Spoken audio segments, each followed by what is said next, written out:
welcome to episode 4 of the Great Guitar Build Off Scratch Build 2022. Doing the masking tape super glue trick here. All you Crimson fans should know this, so it doesn't really need explaining. I was really impressed with these templates. I bought these from Crimson. It's Ibanez Iceman. So I did plan to taper that neck with the router, but I've already rough cut it down to the line. Just needs router in straight.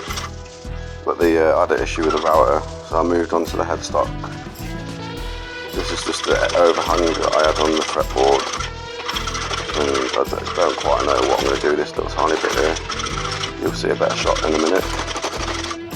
So I'll probably maybe try and dig it out of chisel, cut it and dig it out of chisel and fill it in with some more cherry.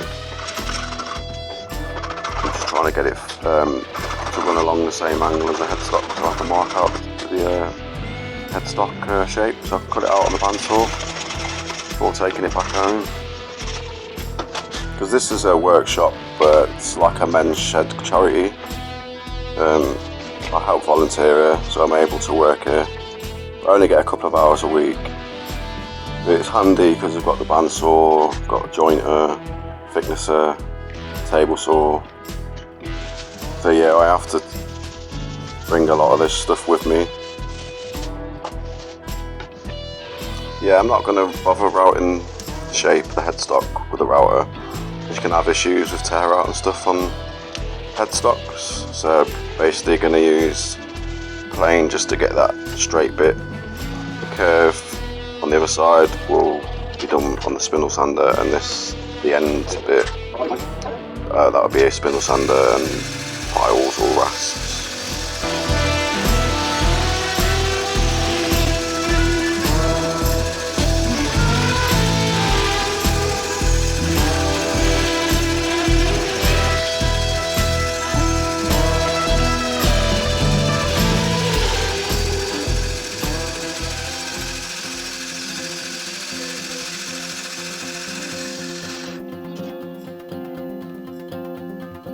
So back at home now.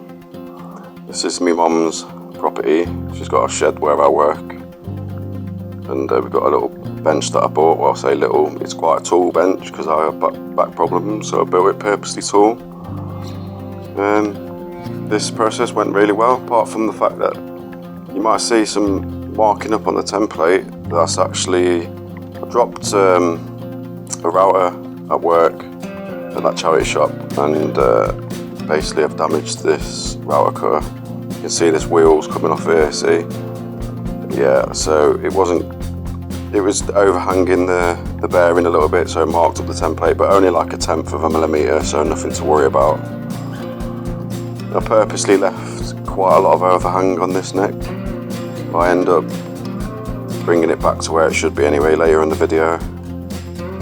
Or later on the day, I don't know if I captured the shot. Yeah, so when I was cutting on the bandsaw, I cut into the heel, so I'm having to try and rescue it. I think it went down to about 15 mil, so it's going to need probably quite a big shim, unless you are able. I don't know a lot about neck builds and stuff, so unless I'm able to just not router the neck pocket as deep and just have it sitting in, I don't know. So it's either that or putting in a shim. But I was proud of how I was able to rescue it. The rasps did me proud, love this rasp. As you can see in this sped up shot, it gets rid of a lot of material all at once.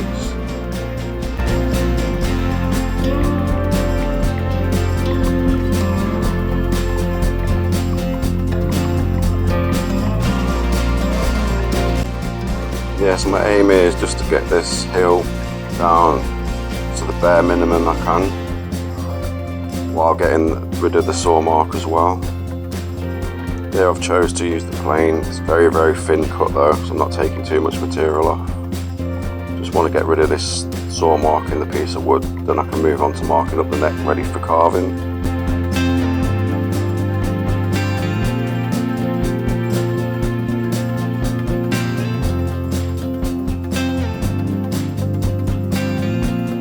So it's a good mistake to make, because in future I'll know not to make that mistake.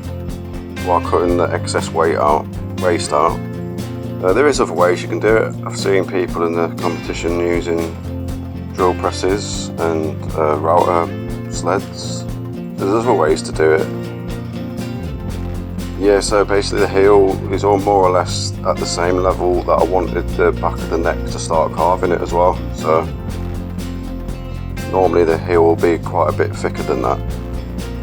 But we're gonna able to turn it around and we'll have a nice neck at the end of it, hopefully.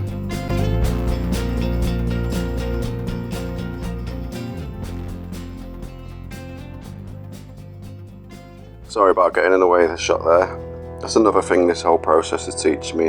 It's about trying to be aware of the camera angle. Make sure you don't get inside the shot and stuff. Basically I'm just marking out my centre line there.